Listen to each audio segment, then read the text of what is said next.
Gospod Đorđević, morda čisto za začetek, kakšen je torej profil vrhunskega športnika oziroma mladega tekmovalca, ki kaže vrhunske kvalitete? Kaj je morda za vas talent? Kakšne karakterne lastnosti mora imeti športnik? Mora biti poseben, egomanjak? Lahko kar nadaljujete?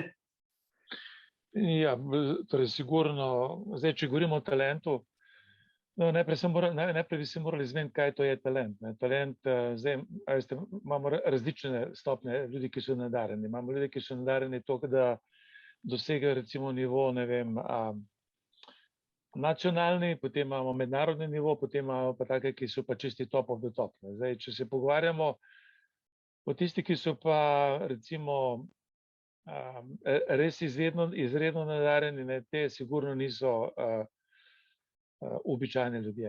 In torej ljudje, ki imajo ta talent, morajo biti absolutno sposobni izvajati izredno učinkovito hitre gibe, in morajo imeti seveda sposobnost kontrole. Zdaj, kar se tiče talenta kot takega, imamo v principu dva tipa generalno talenta. Imamo ene take, ki so videti zelo nadarjene, tudi če ne trenirajo zelo veliko, in pač ne vpliva količina vadbe drastično na to, kako izraža ta talent. Imamo pa drugi tip, ki pa v bistvu mora kar nekaj delati in se zelo hitro adaptira na obremenitev in se jih zelo hitro učijo. Zdaj, te drugi so verjetno najbolj zaželeni in verjetno tudi najdlje pridejo. Torej, vsekakor je to nekdo, ki je sposoben hitrih gibov, ker ta drugi del, ta del, ki je povezan z vzdržljivostjo, pravzaprav pride z vadbo. Zato rabite pač neko precejšnjo kilometrino, tudi za hitrost rabite sicer delati nekaj, ampak za to, da lahko recimo, ne vem, igrate kvalitetno tenis, 2 ure, to se ne doseže recimo tako 1, 2, 3, ker nekaj časa potrebujete, da se adaptira telo na kaj takega. Kakšna pa je morda tu vloga trenerja, stil vodenja športnika, njegova avtoriteta? Je tu sploh kaj prostora za kaj drugega kot avtoritativno vodenje, če imamo v mislih razvoj talentov in delo z vrhunskimi športniki? Spomnimo se zdaj na zadnje malce spora Magoni-Vlhova, ko se je Vlhova dobesedno zjokala pred mediji, kakšen je bil Magoni z njo, vendar pa verjetno ima tudi Magoni svojo zgodbo. Kako vi gledate na to vodenje? Veste kaj, mislim prvič, stvar zelo izredno individualna.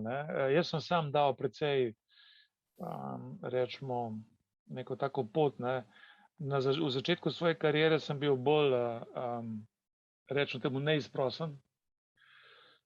Potem sem pa pač ugotovil, da se treba zadeve individualno lotiti. Mislim, da je zelo pomembno tega, kakšen je športnik. Zdaj, če je športnik popoln egomanjak, potem je zelo težko sta dva egomanjaka. To mislim ne pride v poštev.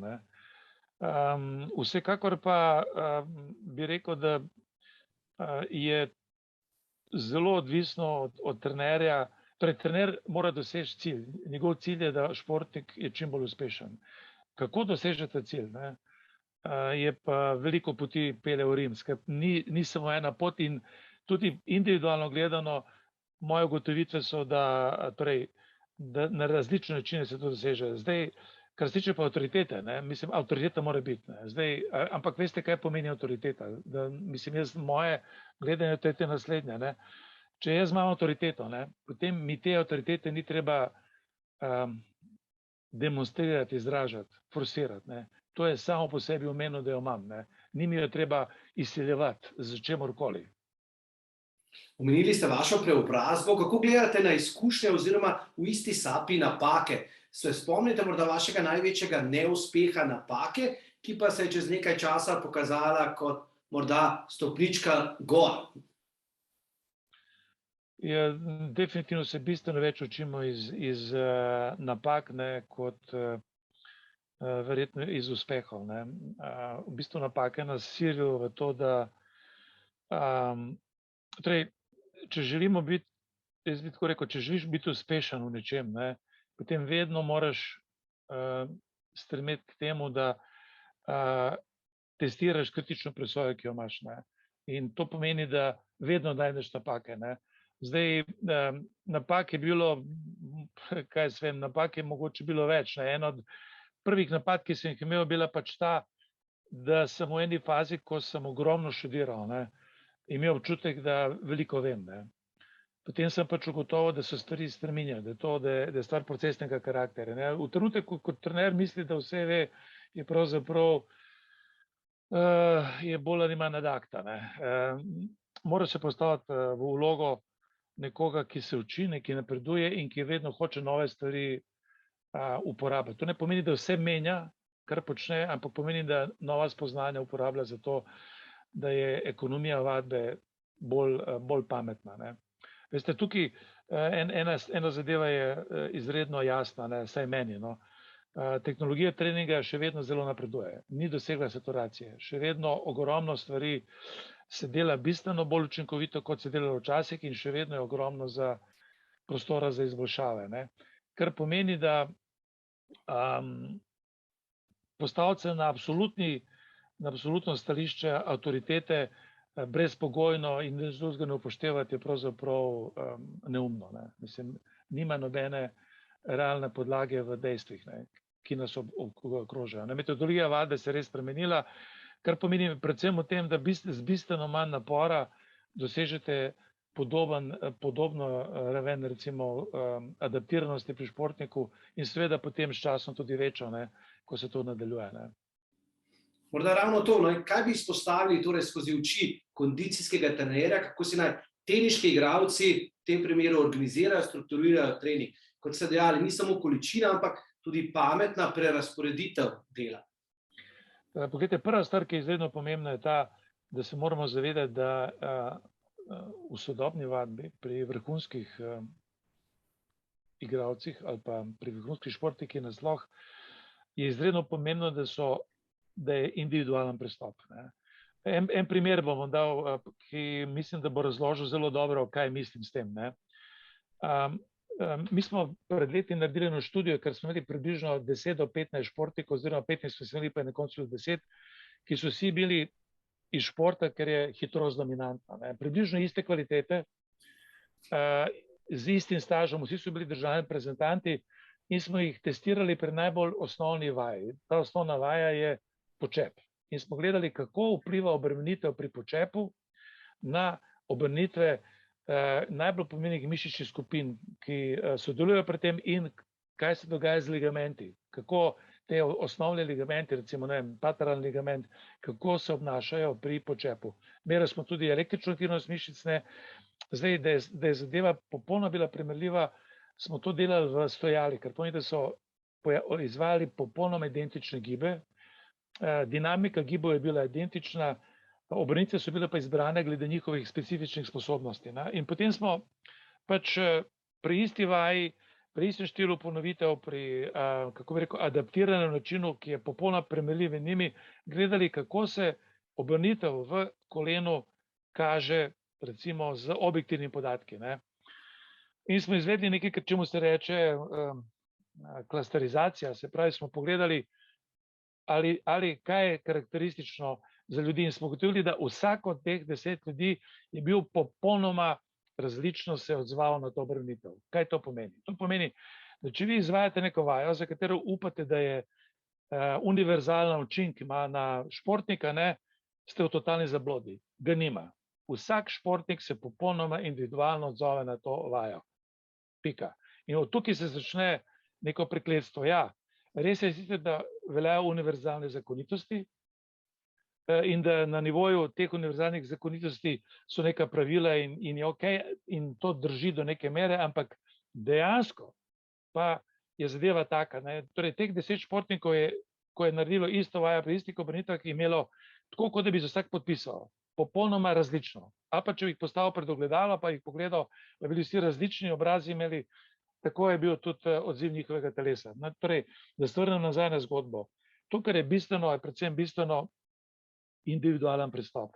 Zdaj, če pa želimo imeti individualni pristop, je pa osnovno to, da športnika spoznamo do čim bolj se to da. Zdaj, edini način, da se to naredi, so razne tipi meritev, pa seveda opazovanje, kako se obnaša recimo v tem svojem športu pri tem, kar izvaja. Pri tenisu konkretno je pač treba biti, torej, jaz sem imel to srečo, da sem kot otrok igral tenis.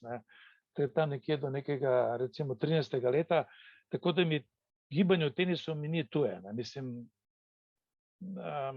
imam lastno izkušnjo in bil sem relativno solidno sem igral. Jaz sem takrat živel v tem, na začetku sem živel nekaj časa v Beogradu in sem igral takrat je bil na Partizanu, sem igral pač z igralci, ki so bili kar dobri in potem sem pač nehal. Se pravi, generalno ni mi tuj šport kot tak, druga stvar je pa, mene so zmeraj zanimala gibanja oziroma zakonitosti gibanj, tako da se vrnem nazaj, vsak športnik ima, ali pa če hočete, če ima neko svojo posebnost, ki jo je treba pač upoštevati, ne, in če želimo optimalni napredek, ne, potem seveda to moramo narediti. Ne. Mislim, moramo prilagoditi vadbo popolnoma njemu. Ne. Kar pomeni, eden mogoče rabi več individualne vadbe za eksplozivno moč, en rabi manj, en rabi mogoče neko kombinacijo te vadbe z neko specifično obliko vzdržljivosti. Zelo specifično, en rabi več poudarka na delu recimo nog, en rabi kombinacijo noge, trup in tako naprej. Skratka, zelo individualno je. Tukaj bi jaz rekel, da je edina zakonitost to, da je treba upoštevati individualnost. Vi veliko delate z atleti, pa morda tule lahko dodamo teniške igralce, predvsem v povezavi s panožno zvezo. Kako vi vidite, da bi lahko morda Teniška zveza, Tenis Slovenija organizirala, da bi se maksimalno dalo pomagati pri razvoju mladih talentov, če morda kakšno vašo izkušnjo iz Atletske zveze ali pa katerekoli druge zveze. Veliko se namreč ponavadi pričakuje od zvez, ki pa recimo temu nimajo toliko denarja, kot bi vsi želeli. Tukaj mislim, da tukaj so neke poteze recimo naredile določene zveze, recimo Italijanska zveza je neke zanimive eksperimente naredila, ki so se pokazali za uspešne, ampak sigurno, zdaj, če govorimo zdaj, dajmo govoriti o komponenti fizične priprave, ki je povezana z hitrostjo, ne, ali pa z nasploh s kondicijsko pripravo. Ne. Jaz bom tako rekel, ne, nisem še videl igralca teniškega v Sloveniji, ki je bil fizično dobro pripravljen, tako da bi rekel, super je vse, ne rabimo nič več narediti. Ne. Torej, tega stanja še nisem videl. No tudi pri atletih moram reči, da ni tako, da bi človek, ne vem, zdaj rekel, zdaj sem pa nekoga naredil, pa ni nič več za narediti. Ne. Te ideje ni, ampak pri tenisu je seveda to pomembno. Zdaj, pri tenisu je en od glavnih problemov uravnotežiti recimo vadbo, ki je vezana na ne vem, teniško igro, ne, in neko fizično pripravljenost. Ne. Torej, tenisač ne more razvijati neke nove modele v igri, ne, če utruje. Ne. Zdaj, če vi veliko delate kondicijsko z njim, potem bo pač utrujen. Se pravi, to ne gre skupaj. Ne. Tudi recimo hitrost, pa eksplozivno moč ali pa eksplozivnost ne morete razvijati, ko je nekdo zelo utrujen. Ne. Se pravi, tukaj je pač treba zadevo uravnotežiti. Zdaj, kaj zveza lahko naredi? Jaz mislim, da zveza sigurno lahko proba poskrbeti za to, da se izvajajo pač neka testiranja ali pa mogoče, da naredi neki network of excellence, pa neko mrežo odličnosti, ker bo omogočalo v bistvu igralcem, pa tudi trenerjem, zdaj te boljši igralci imajo tudi domače ali pa tuje celo trenerje, da pridejo do ustreznih informacij ali da pridejo do ustreznih linkov, ker bodo dobili te informacije. Ne. In to je po moje izredno pomembno. Pri mlajših se stvari bolj fundamentalno postavljajo, pri starejših je pa zelo pomembno, da neke specifične, torej da naredite nek tako imenovani network of excellence, to je nabor ljudi, specialistov, ki vam lahko rešijo nek problem, ki ga imate. Ne. Ker vsi vrhunski igralci imajo kakšne probleme na tem področju fizičnem, vedno. Če nekako zaključimo, v katero smer gre torej vrhunski tenis skozi vašo perspektivo in kako se razvoj igre spreminja ta trenažni pristop, če lahko malce konkretizirate, takole čisto za konec, da nekako povzamemo vse. V bistvu en od bistvenih trendov je ta, da vi morate slediti v bistvu zahtevam nekega tekmovalnega, govorimo zdaj o vrhunskih. Ne. Zdaj, torej, bistvena razlika glede na to, kaj se včasih počelo, je to, da nimate časa zdaj iti v neko blazno bazo. Ne. Mislim, tega ni več, že zdavnaj.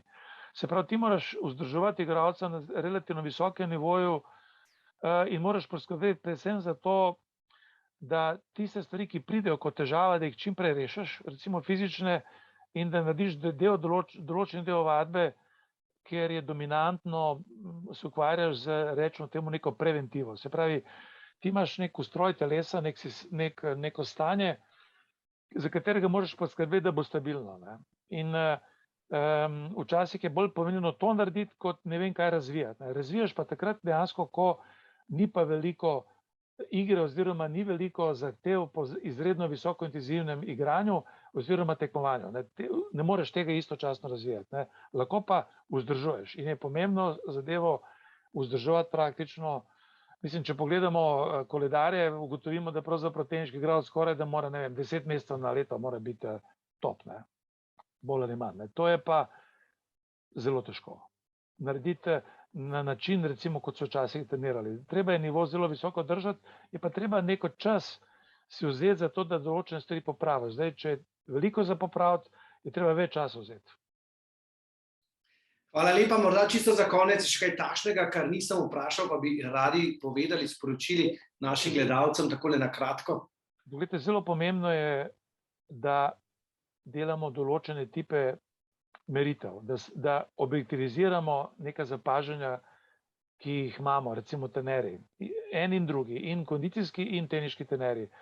Samo skozi objektivizacijo tega, kar se počne in tega, kar vidimo, ne, lahko iščemo relativno učinkovite poti naprej. Ne. Se pravi, moramo iti skozi nek sistem nekega spremljanja, ne. To spremljanje mora biti objektivno, moramo uporabljati metode, ki so relativno priznane in to moramo delati sistematično. Bodočnost športa bo verjetno taka, zdaj bom malo pretiraval, ne, boste na sebi imeli enih 20 senzorjev in bomo več čas spremljali, kaj se dogaja za telesom. V trenutku, ko bomo ugotovili, da so določeni vzorci, ki so nenavadni, pojavljajo, bomo to pač sproti analizirali in poskušali optimizirati in preprečiti neke težave oziroma šli v nek razvoj, ki je bolj ekstenziven oziroma ali pa bolj intenziven. Ne. Se pravi, ta del sistema, ki je vezan na meritve, spremljanje, bo potekal v realnem času. Ne. To omogoča že sodobna tehnologija. Hvala lepa, gospod Đorđević, da ste se vzeli vaš čas in kot ste dejali, nekoč ste igrali tenis in upajmo, da se kdaj vidimo tudi na teniškem igrišču, pa ne s tistimi vašimi meritvami, ampak s teniškim loparjem. Dobro? Okay. V redu, hvala na vabilo. Okay. Srečno. Adijo.